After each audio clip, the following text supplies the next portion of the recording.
All right, everyone. Now that we can do some very basic selecting of our images, let's combine that with our understanding of, what we talked about last class, which was that of free transform or, transforming objects and um, working with layers. So here I have this logo. This logo is actually for a different school. And it's actually all part of this one image, this one layer, as you can kind of see, right? We talked about layers in our last session. So what I'm actually going to do is I'm going to try to select this. Let's do a quick selection. And you can see that it works pretty well. I just got to get all these interior parts here.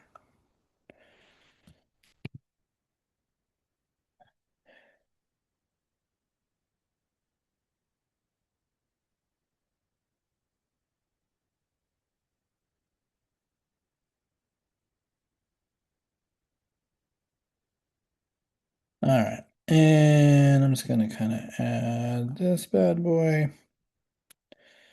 going to subtract this part by using the minus that we talked about. All right.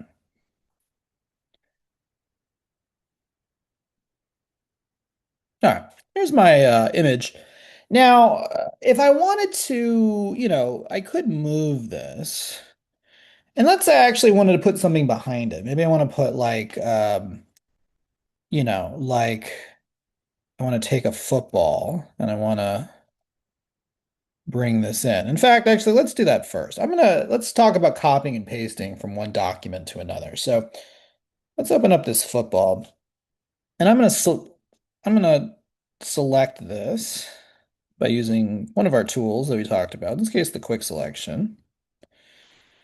And I'm just gonna select, and it's doing a pretty good job. And what I'm gonna do is go to Edit and then Copy or Command or Control C. And then let's actually go to our document here. This is exercise 11, and I'm gonna do, and you can do it to any, it doesn't really matter. Edit, Paste or Command or Control V. And it pastes it in. So, when you copy and paste from one raster document to the other, it'll copy that content, kind of like copying text from one text document to another. And when you do that, it should, at least in Photoshop, create a new layer. I'm going to rename this football. Okay. Now you can see that this is actually a little bit bigger than my composition. Now, why is that happening? Well, if we look at our composition, this composition as a whole is only about 800 pixels wide, like that. Okay. And if you were to go to the photograph of the football, and let's do a image size here, you can see that the width here is actually 1200. So this width is actually longer. This is like where the original was. Now, this isn't exactly going from tip to tip, so it's not exactly 1200, but if I had to guess, it's like, I don't know, like 1100, 1050, something like that in terms of the width, like that. Okay. So essentially, what you're trying to do is fit something that's larger into something that's smaller. Okay. And unfortunately, by itself, that's not going to work. It's like trying to fit a larger photograph into a smaller picture frame. It's just not going to work the way you wanted to do that. So, what can we do? Well, we're going to go back to what we talked about last class or last session with working with free transform. Free transforms allows us to not resize the entire composition or the entire image, but just one part of it, one layer or one subsection of it. So I'm going to take this red woman and I'm going to increase her scale by using free transform. So I'm going to go to Edit, Free Transform or Command and Control T, T for transform. That gives me these little widgets, and then I can take these and literally blow them up as such. And if I pull this out, you can see that I've scaled this up so that the red woman is, roughly the same size as the green woman.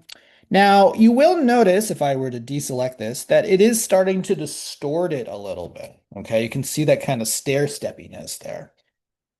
The kind of blurred edges and that sort of thing. And that's because, well, what's occurring here is that when you take a raster image and you scale it up, you end up distorting it. And the reason why is like when I took a smaller image and made it bigger, what happens is that you have, in order to get the new number of pixels, the larger number of pixels that you would need, you would essentially have to copy the old ones.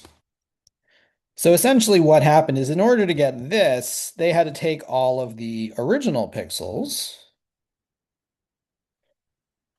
here. So for every 1 pixel of this red woman, let me show you a little, I'm going to do a little test here. I'm going to pick one purple, let's do one purple, or one yellow dot here. Oops. Oh, whoops, I'm on the wrong layer. Let's do that. There you go. All right, one yellow dot. Maybe let's make it green. It's a little hard to see it if I'm being real. Okay. And then when I blow it up,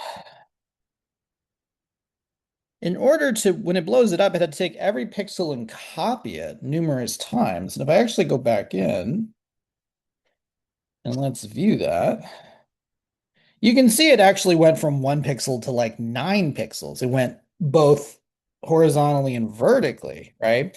And it didn't make new data. It just basically had to copy the old data. So you end up getting kind of this weird stair steppiness. So I don't normally really recommend blowing an image up above its normal size. I mean, you can obviously if it's necessary, but I would strongly recommend not to.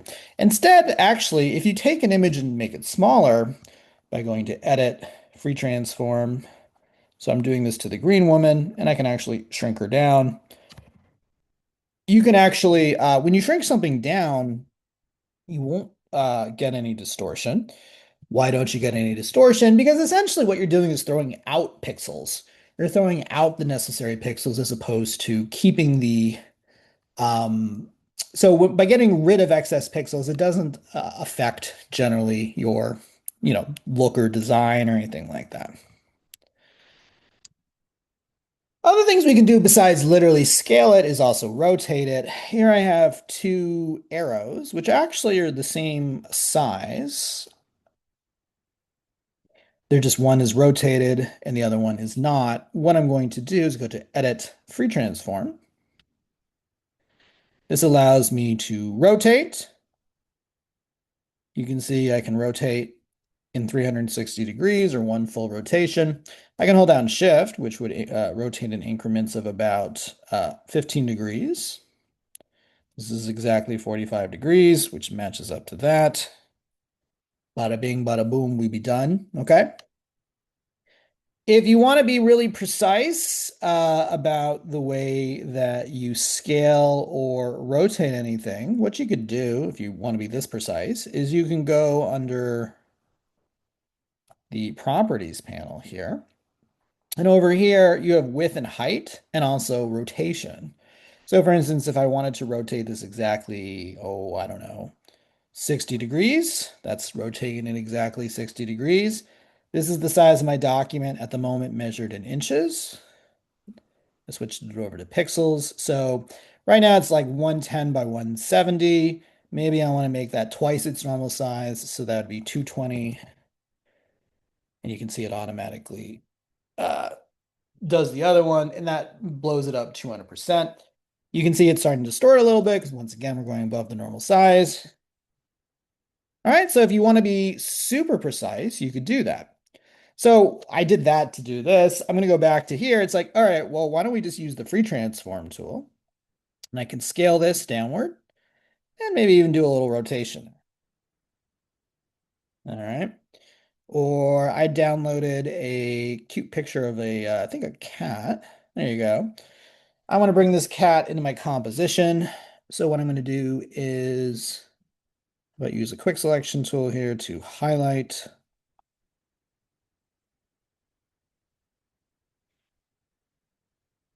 Oops.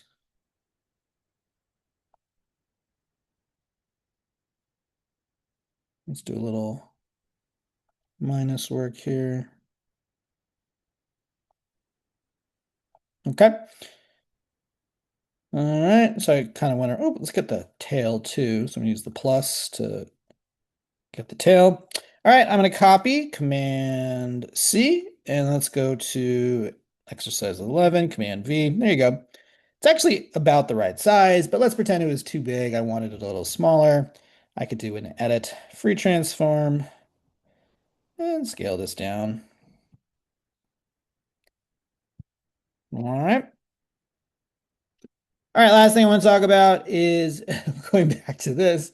We talked about the idea of this is all one image, right? And actually, what I could do is put this image on its own layer so that I could put copy and paste maybe something behind it, kind of like what I did with this cat. Now, if I went to, what I could do is I could go to Layer, New, Layer via Cut. And what that would do is take whatever my selection was, cut whatever was inside of it, paste it to a new layer. So if you turn off, you can see how I can turn off the background, but I also have this, this is my selection, got copied there. I'm going to undo this by doing an edit, undo, or step backwards. A better way to do this would be working non-destructively, which is something we've talked about.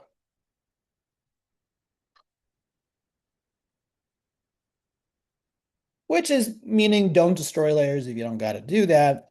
So what I'm going to do is do a layer via copy. Let's do a little that. Boom.